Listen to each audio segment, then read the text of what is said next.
नमस्कार दोस्तों, से राधे। आज हम बात करेंगे मुख्य द्वार के बारे में। जब हम घर बनवाने जाते हैं तो अपने मुख्य द्वार को किस स्थान पे रखें जिससे हमारे घर में सुख और समृद्धि आए, नेगेटिव एनर्जी कम से कम आए।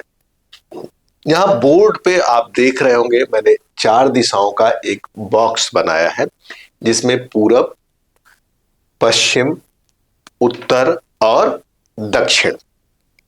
ऐसे ही आपका भी प्लाट होगा जिसका एक हिस्सा पूर्वी होगा, एक दक्षिणी होगा, एक पश्चिमी होगा, एक उत्तर का हिस्सा होगा। इस हिस्से को वास्तु के अनुसार 9 भागों में बांटा जाता है। अर्थात पूरब को 9 भागों में बांटा जाएगा, दक्षिण को 9 भागों में बांटा जाएगा, पश्चिम को 9 भागों में बांटा जाएगा, उत्तर को 9 भागों में बांट लिया जाएगा।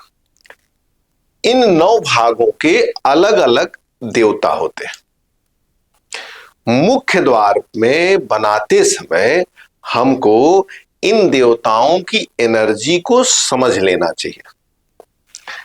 अगर शुभ देवता पे हमारा मुख्य द्वार होगा तो हमारे घर में सुख और समृद्धि आएगी। वहीं अगर खराब देवता पे हमारा मुख्य द्वार होगा तो यह हमारे घर के लिए अच्छा नहीं होगा।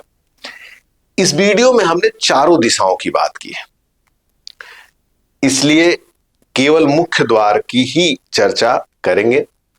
अगली वीडियो में हम एक एक दिशा के सभी देवता के बारे में नेगेटिव और पॉजिटिव चर्चा करेंगे, लेकिन यहां पर केवल मुख्य द्वार की ही चर्चा हम कर रहे हैं। तो जैसे ये पूरब यहां से यहां तक शुरू हो रहा है, पूरब का ये हिस्सा जिसको ईशान कोण बोलते हैं, जिसको जल स्थान बोलते हैं, ये उत्तर से प्रारंभ होकर दक्षिण तक आता है।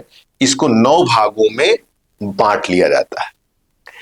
पहले हिस्से में मुख्य द्वार नहीं, दूसरे में नहीं, तीसरा जिसको जयंत बोलते हैं यहां पर मुख्य द्वार रखना शुभ होता है। चौथे में मुख्य द्वार बिल्कुल यहां रख सकते हैं, जिसे इंद्र कहा जाता है। 5वें में सूर्य, यहां पर भी मुख्य द्वार रखा जा सकता है, लेकिन इसके अलावा किसी हिस्से में मुख्य द्वार नहीं रखा जाना चाहिए। एक विषय मैं यहां पर और क्लियर कर दूं, कई लोग कहते हैं कि मेरा जो फ्रंट है वही इतना कम है कि उसमें हम क्या करें। उसमें आप कोशिश करें कि ये तीनों हिस्सा, कुछ हिस्सा इसमें से मुख्य द्वार में आ जाए। इसके अलावा अगर थोड़ा कम आता है और इधर के हिस्से आते हैं, जैसे दूसरा और तीसरा, दूसरा तीसरा और चौथा, पहला दूसरा तीसरा चौथा, मतलब इतने हिस्से में शुभ वाला हिस्सा भी आए और थोड़ा सा ना अच्छा वाला हिस्सा भी आए तो चलेगा, लेकिन ये इतना हिस्सा आपके मुख्य द्वार पर, मुख्य गेट पर होना जरूरी है। अब विषय उठता है कि लोग बोलते हैं कि मेरा एक फ्रंट गेट होता है, एक घर के अंदर का गेट होता है, तो कौन से गेट को लेना। नियमता अगर पिंड एक है, अर्थात जैसे ये ब्रह्म स्थान मैंने यहां पर बनाया है, 1 मिनट अगर इसको केवल एक घर माने और ये दीवारें इनसे टच नहीं है तो इसके गेट को भी ध्यान दीजिए। और अगर ये सब एक दूसरे से जुड़े हुए हैं तो मेन गेट आप यहां पे बनेगा, तो आपको इस हिस्से का मेन गेट होना जरूरी है। अब हम बात करते हैं दक्षिण की, साउथ एरिया। साउथ के पूर्वी हिस्से से हम प्रारंभ करें तो पहले में नहीं, दूसरे में नहीं, तीसरे में नहीं, चौथे में जिसे बृहच्छद कहा जाता है यहां पर।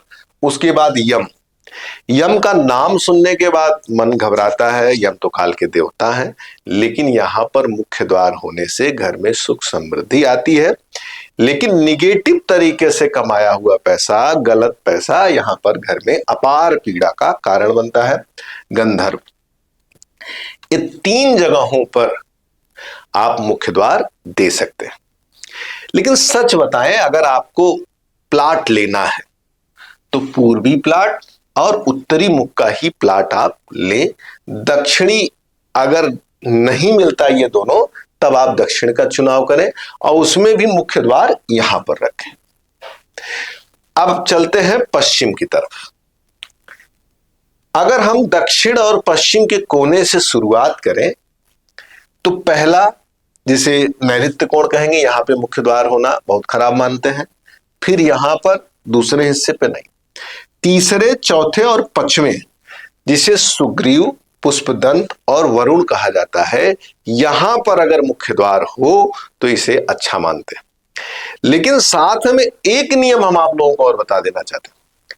पश्चिम दिशा में जो द्वार होता है यह शनि की दिशा है। ऐसे घर में अगर निगेटिव चीजें आएंगी, क्योंकि ये संन्यास का द्वार है, यहां पर आपको अगर दिखावा करेंगे, झूठ बोलेंगे, नंबर 2 का पैसा कमाएंगे, तो इस द्वार से भी आने वाला अर्थ आपको सुख और समृद्धि नहीं देगा, आयु में समस्या देगा, शरीर में पीड़ा देगा। अब अगर बात करते हैं उत्तर दिशा की, आपने देखा होगा 3 दरवाजे, यहां 3 पार्ट मिला, 3 पार्ट यहां मिला, 3 यहां, लेकिन उत्तर में केवल 2 हिस्से जो है आपको मुख्य द्वार के लिए मिल रहे हैं। अगर हम इधर से चले वायव्य से, तो पहला, दूसरा और तीसरा नहीं रहेगा, चौथा और पांचवा। और इधर से चले तो पहला नहीं, दूसरा नहीं, तीसरा नहीं, चौथा नहीं, पांचवें और छठवें, जिसे सोम और भल्लाट कहा जाता है। इस स्थान पे अगर मुख्य द्वार हो तो उसे श्रेष्ठ माना जाता है। अगर वो चला गया पूर्व उत्तर के कोने की तरफ तो सही नहीं, पश्चिम उत्तर के कोने पे गया तो सही नहीं। अब एक मोटा मोटा अंदाज आप लोगों को बता दें, क्योंकि इस तरह से 9 भागों में बांट पाना, बारीकी से देखना थोड़ा सा कठिन होता है। फिलहाल चाहिए एक्सपर्ट से ही आप इसको निकलवाएं, लेकिन अगर आप लेमैन हैं, आपको नहीं समझ है, तो एक मोटा मोटा अंदाज लेके चलिए कि हर दिशा का लगभग जो मिड पॉइंट होता है, मिड पॉइंट जहां पे मध्यता आएगी, वहां का द्वार अच्छा माना जाएगा। दोनों तरफ अगर किनारे भगते हैं तो वो द्वार आपके लिए अच्छा नहीं होगा, जैसे पूरब का मिड, उत्तर का मिड, पश्चिम का मिड और दक्षिण का मिड। इन स्थानों पर अगर मुख्य द्वार है तो इसे अच्छा माना जाएगा। अगर आपने जरा भी कोण को पकड़ा, वास्तु का मानना है कि 4 दिशाएं और 4 कोण और एक नीचे एक ऊपर, 10 दिशाओं की परिकल्पना की गई है, जिसमें 8 मूल रूप से यूज की जाती हैं और ब्रह्म स्थान और ऊपर का प्रयोग एक अलग अर्थों में किया जाता है। कई लोग कहते हैं 16 दिशाएं, दिशाएं नहीं है 16, वो पार्ट है, दिशाएं नहीं है। दिशाओं को विभाजित किया गया है, दिशाओं को बांटकर उसको अभिव्यक्त किया गया, लेकिन मूलतः 4 दिशाएं, पूर्व, पश्चिम, उत्तर, दक्षिण, 4 कोण, ईशांत कोण, अग्नि कोण, नैऋत्य कोण और वायव्य कोण, ये 4 दिशाएं। तो इस तरह से आपको हमने मुख्य द्वार के संबंध में बताया कि कहां से आपको शुरू करना है, किस तरह से इसको 9 भागों में बांटना है। मित्रों, अगर आपके मन में कुछ प्रश्न इसके बाद भी शेष है तो आप कमेंट बॉक्स में छोड़िए। कुंडली दिखानी है, वास्तु के अनुसार अपना घर बनवाना है, तो दिए नंबर पर कॉल करके आप हमसे सीधे बात कर सकते हैं। नमस्कार, राधे।